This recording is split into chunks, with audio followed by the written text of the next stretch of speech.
strikes looked so bad, and a lot of these girls, like, I don't want to name any names, I don't want to be like a douche, but when you see them, you could tell how predetermined that spot was. A lot of them had some fluidity issues, and luckily, the later the tournament went, it got better. But I think a lot of the girls in the tournament really shouldn't have been there. And there's a lot of talent that they decided not to take in, which is a little bit surprising to me. A lot of, I would say, like a lot of missed opportunities outside of the Mae Young Classic. Yeah, I wonder. I don't know exactly what order they taped all these matches in when they did the tapings a little while back. But it seemed like, at least in the first 4 episodes, which was the entire first round, it seemed like they almost knew or had a sense of which matches were the better ones, and they always put those on at the end of each show.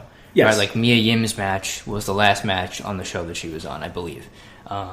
The Kairi Sane match was the last match on the show that she was on. The Santana Garrett match was the last match on that show. So I think like they at least recognized that the matches that were better were put at the end, and those other ones, the 3 matches that were before that, were not the ones that were as good a quality, like you said. Right. The Cruiserweight Classic wasn't like that, though. Right. Yeah. It was a lot more talented wrestlers, I guess, from top to bottom in that versus this, where I think there are several talented women, but there are other ones that are green or maybe a little bit, not as experienced in the business, whether it's, women that are in their system they're trying to develop or, whatever it might be. So I think that's kind of the difference in terms of overall quality if you're comparing it to last year's tournament, which it's tough to do, obviously, but, the Cruiserweights obviously had a lot better matches consistently. I think they could have made this a 16-person tournament, to be honest with you, and cut out legitimately 16 people, and then just given all those matches more time. A couple things I do want to touch on. Obviously, my favorite, and I think the best women's wrestler on the planet right now in the tournament was Candice LeRae. I thought she had a decent match with Renee Michelle in the beginning, but it was Renee Michelle. I really wasn't too familiar with her. Were you? I was not. No, me neither. So she, that match was okay. Mia Yim and Sarah Logan had a really good match.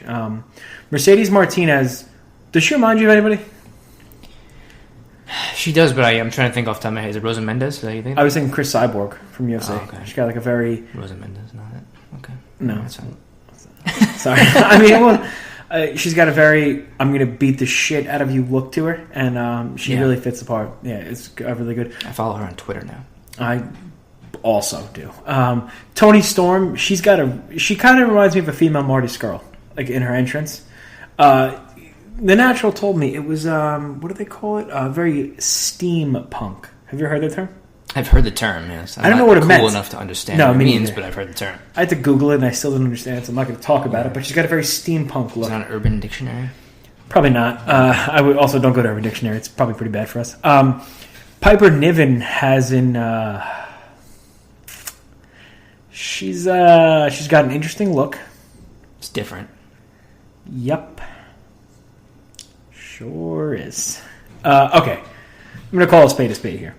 Piper Niven is not in the best shape. Is that fair to say? Yeah, I would say, comparatively speaking. Yeah, comparative to what? Anybody else? Anybody else ever? Piper Niven is a big girl, and there's nothing wrong with being a big girl. However, it's tough for... It's almost like a Big Show-esque kind of match where like every match kind of has to be booked the same way around her because a lot of the other girls aren't strong enough or aren't big enough to move her, right? But she doesn't look like a professional wrestler, Piper Niven. Same can be said about Falaba, right? Falaba. Falaba. He's a big dude, but he's not built like a wrestler. Like you put Piper Niven right next to Nia Jax, that it's night and day. You put Piper Niven right next to like a Jessica Havoc, again night and day. They're built like wrestlers. Piper Niven just doesn't have the look, and I'm just trying to really choose my words here.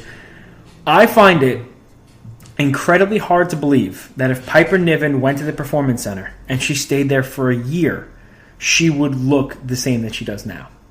I don't... It's not possible to train that hard and diet even remotely clean and still have that look. Because she's not very muscular. She doesn't seem like she's very strong. She might be, but it's just not a look that... And I understand body positivity and all that stuff, and I'm totally with you. But it just... It's not... Help me, Joe. I'm drowning. Let me ask you this. What did you think of her match with Santana Garrett in the first round? I thought it was okay. I was okay. It's okay? Yeah. Okay, so let me delve into a different direction. And if building off of that, if you looked at the first round matches, yeah, what match in the first round would you say was the best match, or give me one or two that you thought were the best matches of the first round? Not Piper Niven. Wow, sorry. Mia Yim and Sarah Logan. Okay. And then Tessa Blanchard and Kairi Sane. Okay. Piper Niven's match, I would say, be top 5. I would have top 3. I would okay. say. I would have those two that you mentioned: the Kairi Sane, Tessa Blanchard, Mia Yim, Sarah Logan, and then also Santana Garrett, Piper Niven. I would say those are the 3 in the first round that were the best matches. So, yeah, I agree with everything that you said as far as her look and appearance, and I think if she was, signed to the Performance Center, she would definitely have a different look, or probably better conditioning, whatever you want to call it. She was there training with them for a year, because I don't know what her conditioning scenario is like now. Right. But I think she at least still had a good match with Santana Garrett in the first round, and I was just about starting her match with Serena Deeb in the second round. So I don't know. She had a better match with Toni Storm than she had Serena Deeb. Okay, so Tony, big fan of that match. So at least I could say that she's having decent matches with some of these women. I like Santana Garrett a lot, but I'm not going to. But I'm not going to give her the 100% of the credit. I think that she at least worked around or worked with Niven's gimmick and her appearance and stuff like that. I would agree with him. And there's two other things I do want to bring up. The crowd loves Piper Niven, so that's a big thing, and I think that adds to the quality of the match. 2, normally when you have these matches and you're booking somebody who's oversized comparative to the rest of the field, like Piper Niven, they're heels. Because in a match like that, it's the face that has to overcome the size disadvantage and get over on the heel. So having a Piper Niven who's a good girl, good girl, against the heels might be a little counterproductive. Because you think of the Giants in history. You have the Big Show, who is I think much better heel than a face. You have Mark Henry, who is a really good heel. Andre the Giant, who kind of went either way. Great Khali. Andre the Giant, who kind of went either way. Viscera, when you think of Yokozuna. I'm not trying anything. I'm not trying to call him Viscera. Guy drops a Viscera comment. Come on. Well, I think it was time in ECW, Big Daddy V. So I don't know. Toni Storm is another girl that she's like I said, she's got the look. She was really good in the ring. Kairi Sane is very, very strong in the ring. She almost killed Bianca Blair. If you watch the elbow drop. She overshot it, or Bianca Blair turned, and she landed her whole body on Bianca Blair's face. Now, you know what? Why don't you talk about the second or third round? Well, I have a lot of opinions. Let me ask you, I guess, just in general, another general question here: is there anybody in the tournament that you were not familiar with going in, or had not seen many of their matches going in, that you became impressed with as you watched the first couple rounds of the tournament? Toni Storm. Toni Storm? Yeah, definitely. I'm a big Dakota Kai guy. Okay. Big all around. Just the whole thing. The all around what? Just everything. The whole what thing? Every aspect of Dakota Kai I'm a fan of. Okay, that's very, very thorough. Her appearance, her in-ring skills, her gimmick, her finisher. Ooh, refresh my memory. She has that mafia kick. She does the running kick to the face when her opponent's in the corner. And that's pretty. She awesome. Does Sami Zayn's kick, the hoover kick, right? Similar, but a little bit different. She kind of takes a circular angle to it and hits from the side as opposed to the straight on. I think she's from. Is it New Zealand? Am I making that up? No, New Jersey.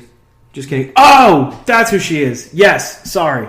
Now I know who you're talking about. For some reason, I was getting Dakota Kai confused with not Dakota Kai. Okay, now I totally understand. Yeah, she had she had a really good match with Kairi Sane, right? First round, she fought Kavita Devi, and then I didn't see her second round match against Rhea Ripley, and then she fights Kairi Sane in the quarterfinals. Yes. That was a really good match. Yeah, Good call on that. Is there anybody you were disappointed with their showing? That's a good question. Looking at some of the stuff here, I guess it was more just disappointment from, certain ones. I mean, I guess we talked a little bit before we came on air. The Rachel Evers Marty Bell match. Did you hear the story behind that? No. They changed the finish during the match, apparently. But that was one of the things. So we were talking before. I had read a review of that episode before I watched it, and the review I read of it was basically just killing Marty Bell, like really bad, like for everything she was doing, like her selling or botching some spots and things like that. So apparently Marty Bell was supposed to win, and during the match, the finish was changed, and you could see the referee saying something to Rachel Evers and Marty Bell at one point, because I think Marty Bell hits her finisher, and then Rachel Evers kicks out, which was probably supposed to be the finish, and then Rachel Evers just rolls her up in like a small package at the end. Yeah, they changed it. It was supposed to be Marty Bell winning. I don't know if it was because she was so bad, or they just decided that it was like atrocious, and they couldn't have her in the tournament anymore. But they had Rachel Evers win. So, and I know Rachel Evers. She's been on several different programs before. She seems like a solid wrestler. So I was a little disappointed, I guess, just in that match overall. Like the fact that Rachel Evers was supposed to lose, and they had to change it because it was so bad. She had a much better match with Abby Lath in the second round. Yeah. So that one, I guess, would probably be a disappointment. Not that I don't blame Rachel Evers for that, because I know she's solid, but that was kind of tough. That match was very, very dead. The crowd was extremely quiet. It was not very good quality. So I guess that would probably be disappointment for me. That's fair. Yeah, I didn't know that. That must really suck to be Marty Bell. Like, to mess up that bad. I mean, oh God. So my biggest disappointment has been Shayna Baszler. Being the huge Candice LeRae mark that I am is one thing.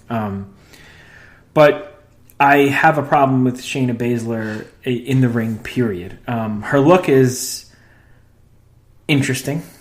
She's got the Ronda Rousey, Marina Shafir, who I like because that's Mrs. Roderick Strong, and the Jessamine Duke, who if anybody's watched The Ultimate Fighter when they were on the show, Shayna Baszler is like really not good human-like things. Like on the show, she came off really bad. Jessamine Duke came off the same. Shayna Baszler got knocked out by Betch Kohea pretty brutally a couple of years, maybe 2 years ago. And then after Ronda Rousey beat Betch Kohea, Shayna took to Twitter and was like, "Yeah, that's what you get, bitch." Which is like, that's like such like, I can't beat you up, but my friend's gonna beat you up, and that's like, that's not a work. That's like a shoot of who she is as a person. I thought that was, and ever since then I've had a really bad taste in my mouth.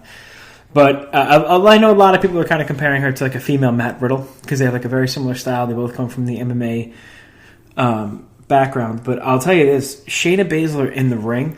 I'm not a professional at all, but I'll tell you, she needs to work on her facial expressions or lack thereof, her selling, and her strikes.